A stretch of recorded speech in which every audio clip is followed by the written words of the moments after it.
En los últimos años ha aumentado exponencialmente el consumo de psicofármacos, especialmente el de aquellos relacionados con el sueño y la ansiedad. No es para menos.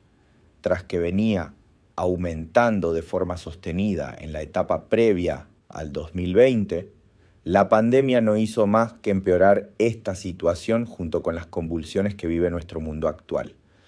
Y la realidad es que, con mucha frecuencia, la solución a la que se recurre para manejar el insomnio y los trastornos del sueño en general son los psicofármacos. Sin embargo, existe un problema sobre el que generalmente existe muy poca información, y es que todos los medicamentos que puede recetar un psiquiatra para conciliar el sueño o calmar la ansiedad tienen efectos adversos.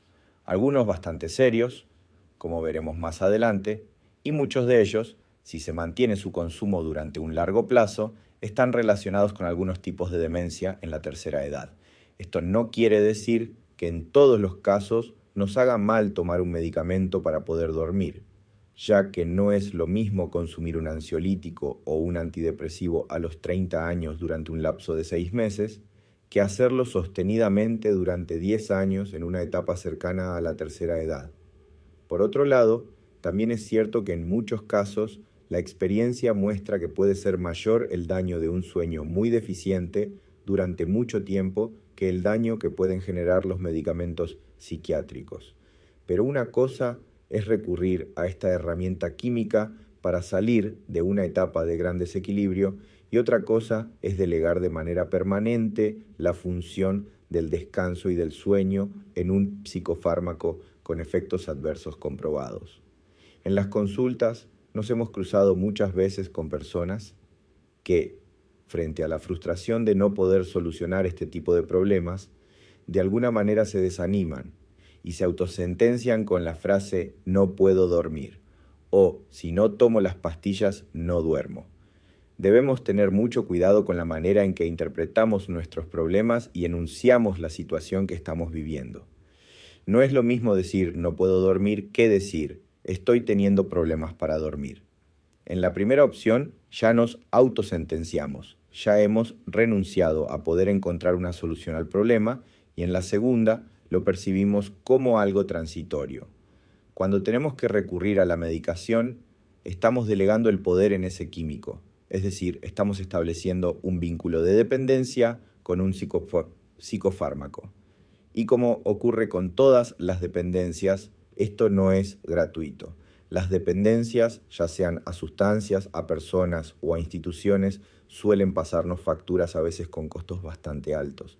Nos cuesta muchas veces percibir a los problemas del cuerpo y la salud como procesos dinámicos que pueden tender al equilibrio o al desequilibrio, en los cuales nosotros tenemos un rol fundamental.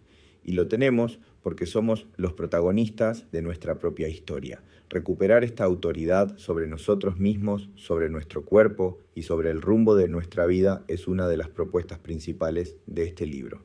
Tenemos que saber que la enorme mayoría de los casos, los problemas del sueño son solucionables o significativamente mejorables de forma natural. En algunas ocasiones podemos lograrlo más o menos rápidamente ajustando algunas variables superficiales que se incluyen en lo que se llama higiene del sueño, como la gestión de horarios, alimentación, suplementación, etc. En otros, tal vez debamos meternos en nuestro mundo emocional y psicológico, lo cual en muchos casos nos llevará a emprender un camino de búsqueda muy personal, que solo podremos descubrir y recorrer si estamos dispuestos a tomar las riendas, es decir, la responsabilidad en nuestras manos. Sería emprender un aprendizaje que puede llevar tiempo, pero que a su vez es el que nos llevará a encontrar la solución de fondo. Toda la segunda parte de este trabajo estará dedicada al importante proceso de tomar la responsabilidad en nuestras manos y abordar los posibles problemas del sueño como una oportunidad enorme de autoconocimiento y crecimiento personal. El sueño es lo opuesto al control. Es muy importante tener en cuenta que el sueño no es un proceso voluntario. No surge como consecuencia de una decisión, ni como consecuencia de que estemos controlándolo. Muchas veces las personas tendemos a querer resolver todo desde un lado muy mental, por así decirlo, y tendiente al control.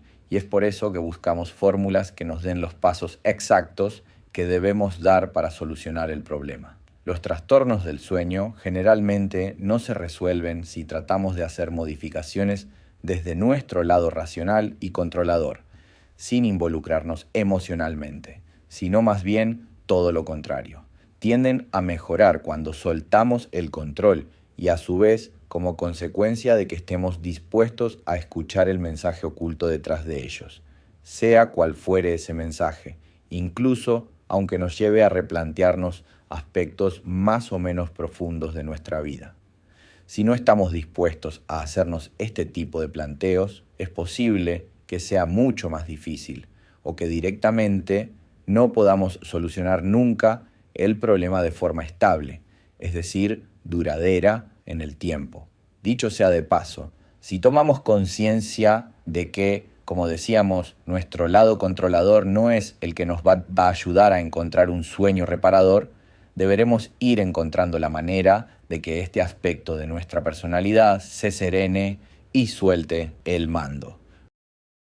No luches contra el síntoma.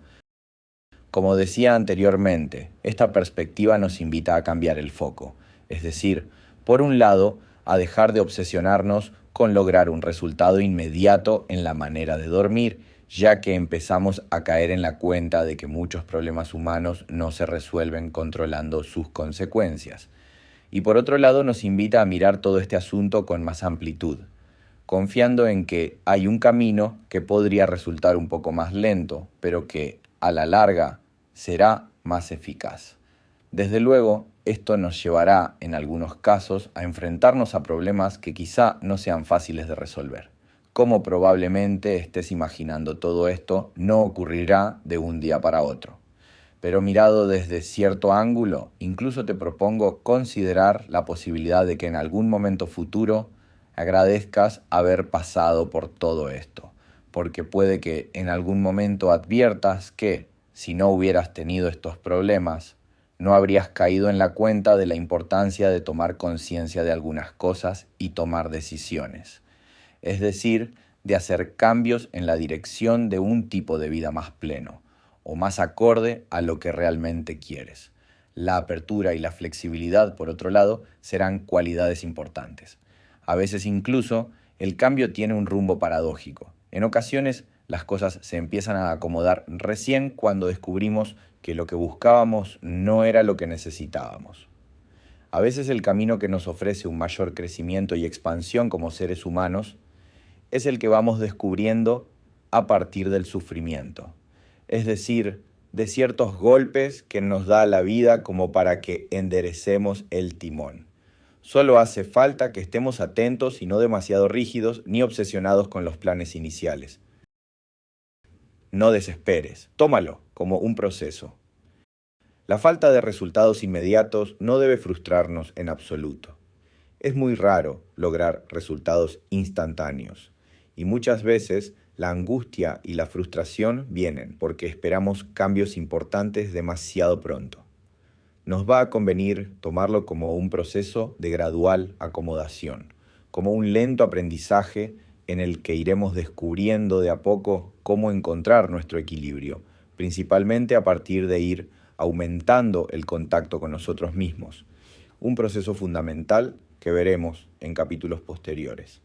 Te puede servir considerar que si sancionas un problema como algo que no debería estar pasando, no solo estás en cortocircuito con la realidad, sino que además te privas de la posibilidad de descubrir el aprendizaje que esta situación te puede llegar a traer. No se puede solucionar un problema que no se acepta y por lo tanto con el que no se es capaz de estar en contacto.